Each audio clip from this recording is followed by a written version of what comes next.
É com muita honra que encerramos este primeiro encontro internacional do ProChild Collab, o Pacto para a Infância, e com uma presença que nos deixa muito felizes por se juntar a esta causa. Temos o privilégio de ouvir as suas palavras e compartilhar este momento único com Sua Excelência, Presidente da Assembleia da República, Augusto Santos Silva, a quem convido a juntar-se ao palco.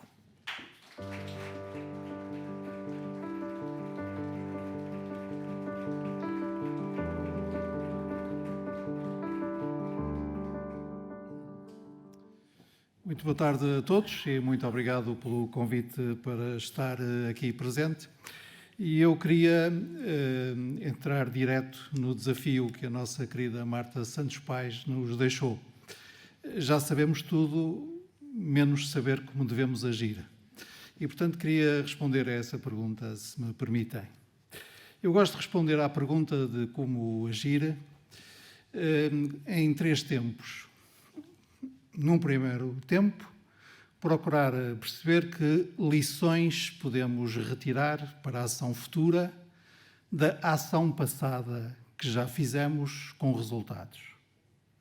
É a melhor maneira de estarmos preparados para o muito que estamos a fazer, que precisamos de fazer, termos noção do que já conseguimos fazer com a nossa ação. Depois, é preciso também termos uma ideia clara de onde é que devemos agir para que a nossa ação seja frutífera. E o terceiro andamento é saber com quem é que devemos agir, quem é este nós da expressão temos nós todos que agir.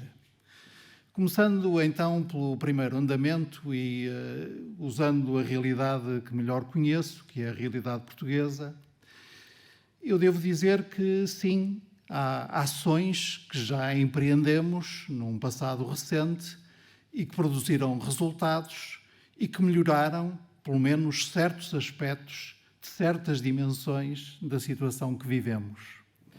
E é muito importante lembrar isso, lembrar o que foi preciso fazer e as consequências positivas desse fazer. Assim, no plano da consciência pública, da consciência da opinião pública e da influência sobre a opinião pública e da educação da opinião pública, basta, por exemplo, recordar que há 30 anos em Portugal nós debatíamos-nos em pelo menos certas regiões do norte do país, com a ideia generalizada que uma criança devia ser vista sobretudo como mais 2 mãos disponíveis para trabalhar e devia utilizar essas mãos para trabalhar o mais cedo possível. E, portanto, o trabalho das crianças era considerado como uma fase da evolução dessas crianças, uma fase do processo de essas crianças se fazerem homens e mulheres futuras. E o trabalho infantil, designadamente o trabalho nas fábricas, era um trabalho tolerado, se não mesmo incentivado, em certos meios. Isso passava-se em Portugal há 30 anos. Foi possível fazer uma evolução das mentalidades, foi possível forçar essa evolução no sentido, primeiro, de ser generalizada a ideia de que abaixo de 14 anos nenhuma criança devia ser obrigada a trabalhar, depois que abaixo de 16 anos nenhum emprego devia ser permitido e hoje já vamos com a ideia de que até aos 18 anos o lugar obrigatório das crianças é na escola. Para essa consciência pública que foi mudando e pode ser mudada, foi muito importante também a ação da lei, decisões políticas, legislativas, quer pelo lado negativo da lei, quer pelo lado positivo da lei. Continuando com o exemplo do trabalho infantil, foi muito importante a interdição legal do trabalho infantil e a repressão, por parte das autoridades judiciais, daqueles que infringiam essa interdição, cometendo o crime de empregar crianças nas suas empresas ou organizações. Pelo lado positivo, foi muito importante também o processo, desde 1986, desde a primeira lei de bases do sistema educativo, que foi permitindo mudanças na lei no sentido de estender a escolaridade obrigatória e considerar que devia ser obrigatória não só a educação fundamental, a educação básica, as primeiras etapas da educação, mas também uma educação pós-básica, pelo menos de nível secundário. E, portanto, foi decisiva a aprovação na Assembleia da República, no Parlamento Português, aliás, por unanimidade, se não me falha a memória, da lei que estendeu a escolaridade obrigatória até aos 18 anos de idade ou até aos 12 anos de escolaridade. Esta ação na consciência pública e esta ação também na lei e nas decisões políticas foi acompanhada de ação concreta na capacitação do país com a oferta necessária, a oferta pública, os serviços necessários para que os direitos das crianças que nós íamos inscrevendo na nossa consciência e reconhecendo na nossa lei fossem cumpridos, respeitados e realizados. E há, pensando no caso português, que não é um caso singular, mas é o caso que eu melhor conheço, há pelo menos 3 ou 4 dimensões do estado de bem-estar nas quais este aumento da capacidade dos serviços públicos para acomodar as crianças, responder às suas necessidades, criar condições para o seu desenvolvimento e respeitar os seus direitos, se foi tornando possível. Em primeiro lugar, desde logo, os cuidados com a primeira infância. E também aí fizemos uma evolução. E foi uma evolução muito importante, porque foi uma evolução que nos levou de uma primeira organização da resposta concentrada ou predominantemente dirigida a garantir a guarda das crianças em instalações e ambientes seguros enquanto as suas famílias trabalhavam, para uma concepção que é a nossa hoje, na qual essa função de guarda, que também existe, é uma função subalterna e subordinada à função de educação, em que não só os jardins de infância pertencem ao sistema de educação em sentido pleno, como cada vez mais nos vamos aproximando de uma fase em que a própria creche, isto é, a formação, a guarda das crianças dos 0 aos 3 anos, vai também aumentando os seus ingredientes educativos. Porquê? Porque, como a Marta Santos Pais há pouco também recordou, o destino de uma criança, estatisticamente, joga-se nos 3 primeiros anos de vida. E, portanto, os serviços públicos não podem ser só uns serviços organizados para substituir as mães e os pais, quando as mães e os pais, estando a trabalhar, não podem tomar conta das crianças. E depois, na educação básica, nós conseguimos, na prática, universalizar a sua frequência. E, mais recentemente, conseguimos universalizar a sua frequência com conclusão, com êxito. Eu dou sempre o meu próprio exemplo. Há mais de 20 anos, quando fui Ministro da Educação, a taxa de abandono precoce em Portugal estava nos 40%. Isto é, 40% das crianças e jovens entre os 15 e os 24 anos não estava na escola e não tinha concluído o ensino secundário, pelo menos. Depois nós conseguimos, há 15 anos, essa taxa estaria nos 14%, 15%, agora está nos 6%, e isso é muito importante, porque todas as crianças que estão na escola são menos crianças que estão na rua, no trabalho ou ao cuidado não de educadores, mas de traficantes, por exemplo, ou de violadores.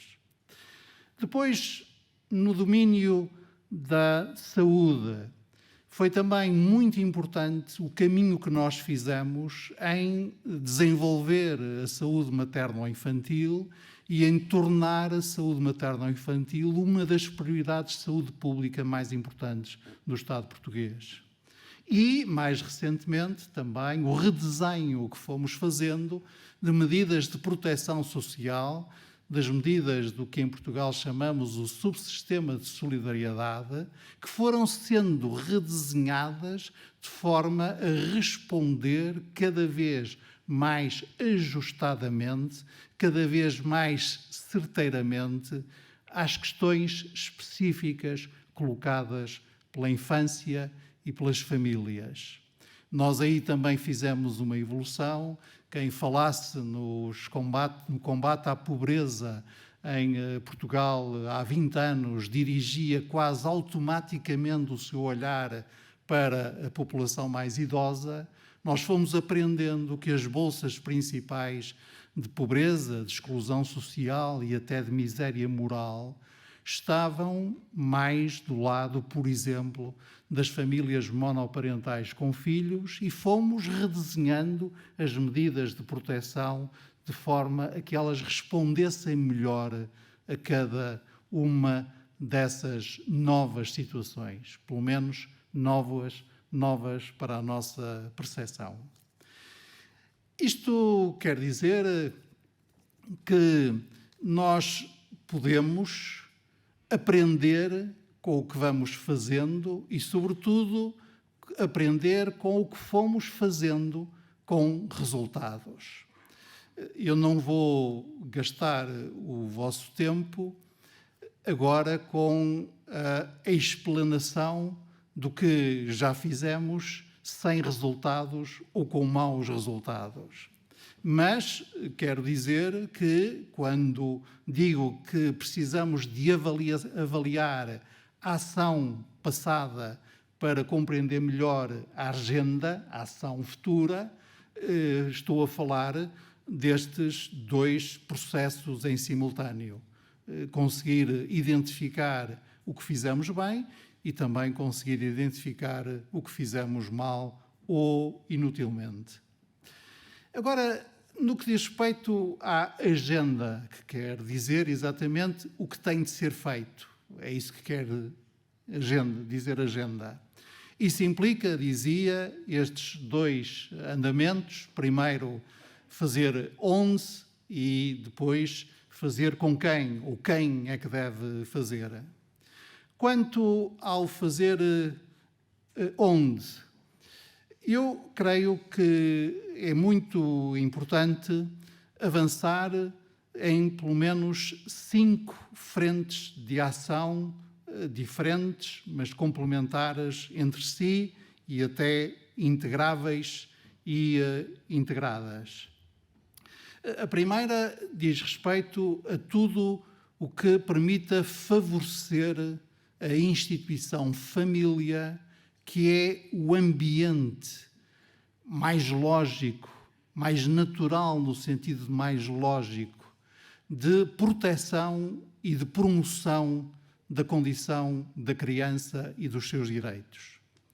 Quando digo família, estou a referir-me a uma instituição multiforme que, umas vezes, assume a forma de contrato escrito, outras não. Umas vezes se faz entre pessoas de sexo diferente, outras vezes se faz entre pessoas do mesmo sexo, e que não tem um padrão que seja moralmente superior aos outros. Portanto, é nesse sentido, com essa plasticidade, que eu digo que as famílias, a família, cada família, é uma instituição decisiva para o acolhimento, já agora para a geração, o acolhimento e o desenvolvimento de cada criança e, como tal, deve ser protegida, apoiada e acarinhada. Para isso, nós, evidentemente, temos de enfrentar com muita determinação problemas que têm consequências óbvias neste domínio, problemas que são gerados exogenamente e que devem ser enfrentados noutras políticas públicas. O caso mais evidente e mais gritante, pelo menos na Europa de hoje, é o caso da habitação e do alojamento. Mas também devemos dirigir o nosso olhar com determinação para as questões muito complexas e delicadas que se põem hoje na compatibilização entre a vida profissional, a vida cívica e a vida familiar. Porque são estes 3 blocos que nós precisamos de fazer interagir.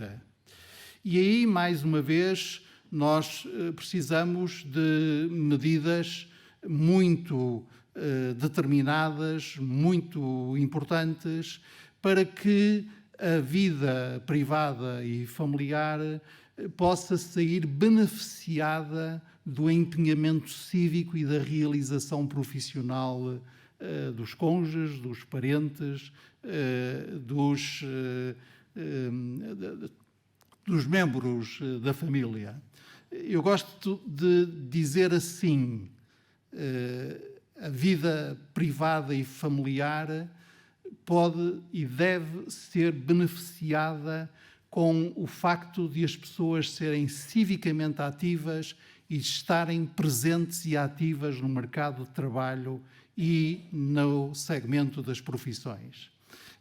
Aliás, essa maneira de eu dizer isto é-me necessária para me distinguir de todos aqueles que, com novas roupagens, algumas delas aparentemente muito progressivas, querem sugerir-nos passar a épocas anteriores a que não deveríamos querer voltar, por exemplo, épocas marcadas por enormes dificuldades das mulheres em aceder ao mercado de trabalho e em serem respeitadas nas profissões e cumprir todos os níveis de afirmação profissional, incluindo como quadros, diretoras, dirigentes de empresas e organizações.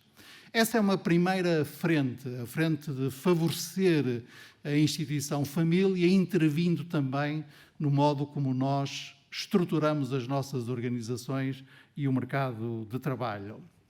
Uma segunda frente, e eu gostaria mesmo de dizer que é uma frente de repressão. Peço desculpa se a palavra é forte, mas eu acho que é mesmo a palavra adequada e nós não devemos ter medo de utilizá-la. Porque quando a lei é conhecida, é legítima, foi aprovada pelas entidades competentes e é administrada pelas entidades competentes, quando a lei exprime a nossa consciência moral e quando a lei nos faz avançar, a lei deve ser imposta e nós devemos ser implacáveis na repressão daqueles que, infringindo a lei, cometem das maiores violências. Porque as crianças estão hoje, um pouco por todo lado, sujeitas a violências máximas, ultrajantes, e nós devemos reprimir essas violências e devemos ser implacáveis nessa repressão. Estou a falar da pedofilia, pelo menos tolerada em muitas organizações, estou a falar da inacreditável permeabilidade das redes sociais a toda a sorte de violências cometidas e abusos cometidos contra crianças, não só no domínio da pornografia infantil, como no domínio da violência física e moral, e não estou nada disponível para aceitar o argumento fácil dos agregadores de conteúdos que dizem mas é que nós não podemos fazer nada se não iríamos contra a liberdade de expressão. Eu não sei, vou pôr alguma dificuldade no trabalho dos nossos tradutores, porque a mim o que me apetece dizer, liberdade de expressão, utanas. Há uma expressão em inglês, a inglesa também é fácil para traduzir isto. E devemos ser também implacáveis na repressão das infelizmente inúmeras redes de grande criminalidade. Algumas delas têm vernizes muito vistosos, mas redes de criminalidade que traficam crianças, que exploram crianças, que abusam de crianças, etc. E, portanto, sim, eu acho que a nossa ação implica esta segunda frente, que é propriamente repressiva, não tenho nenhum problema com a palavra. A terceira frente é aquela que, no quadro da União Europeia, nós temos designado como o Pilar Europeu dos Direitos Sociais, que é um passo mais no redesenho dos nossos compromissos e das nossas medidas, no sentido de elas se dirigirem cada vez melhor à situação específica das crianças e às situações específicas que as crianças vivem em diferentes meios, países e ambientes económicos e sociais. A garantia para a infância é um exemplo desse cesto de medidas e outras há. É muito importante que elas sejam assumidas não só pelos governos e parlamentos, como também pelos parceiros sociais. A quarta frente é a frente que promova, em tudo isto, em tudo o que seja possível, uma lógica de proximidade. Quando as autarquias locais, as comunidades locais se interessam, quando as famílias se interessam, as políticas públicas e as ações públicas são mais eficazes. Seja no que diz respeito à escola, seja no que diz respeito ao centro de saúde, seja no que diz respeito aos serviços prestados pelas instituições de solidariedade social locais, seja no que diz respeito a essa extensão capilar do Estado, que vai desde as polícias até aos serviços da segurança social. Sempre que nós concebemos a organização destes serviços e programas numa lógica da máxima proximidade local, nós temos ganhos de eficiência muito consideráveis. E, finalmente, a frente da participação das crianças, dos adolescentes e dos jovens. Sim, a democracia não tem que esperar pelos 18 anos de idade. A democracia no sentido de assunção de direitos e responsabilidades por parte de seres humanos pode fazer-se desde a creche e desde o jardim de infância. E pode fazer-se com intensidade crescente e uma natureza panorâmica no que diz respeito às questões tratadas também crescente. Um dos melhores programas que o Parlamento Português tem é o Parlamento dos Jovens, e o Parlamento dos Jovens é um programa no qual mais de 1000 escolas em cada ano participam, umas de ensino básico, outras de ensino secundário, de secundário superior, discutindo, deliberando, debatendo e propondo propostas sobre questões tão importantes como a saúde mental, a organização do sistema educativo, a ecologia e a proteção do meio ambiente, etc. Qual é o nós de que nós precisamos? Precisamos, evidentemente, de governos e de oposições, precisamos de parlamentos, precisamos de partidos políticos, precisamos dos média, precisamos da opinião pública, precisamos daquilo que designamos como o espaço público, precisamos das organizações não governamentais, precisamos da sociedade civil, das famílias, das empresas, dos meios de vizinhança, das ONGs, e precisamos das universidades, e por isso é que é tão importante a existência e a ação de laboratórios como este, que são pontos de encontro entre o conhecimento e a ação, entre os peritos e os atores, e por isso é um prazer poder, com a minha participação, testemunhar o vosso trabalho. Muito obrigado.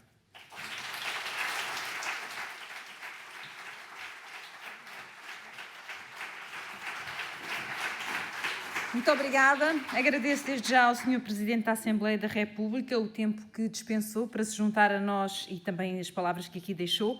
Espero que este dia tenha sido tão enriquecedor e esclarecedor para vocês como foi para mim. Como foi referido, hoje é o ponto de partida para transformarmos realidades e concretizarmos a visão do Pacto para a Infância. Construir um futuro melhor para todas as crianças é uma tarefa que cabe a toda a sociedade portuguesa, que coloca irrevogáveis responsabilidades políticas ao Estado e ao Governo e exige a mobilização de todos e de todas nós.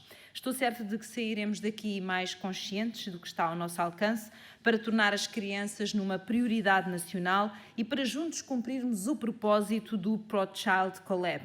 Colocar as crianças no centro, com famílias mais felizes, numa sociedade mais justa. Estamos muito gratos por se terem juntado a nós neste dia, nesta reflexão, neste diálogo que foi conjunto. Na eventualidade de terem aparelhos de tradução simultânea, peço-vos que deixem então lá fora, junto ao balcão de acolhimento. Da minha parte, resta-me agradecer a todos e até breve. Muito obrigada.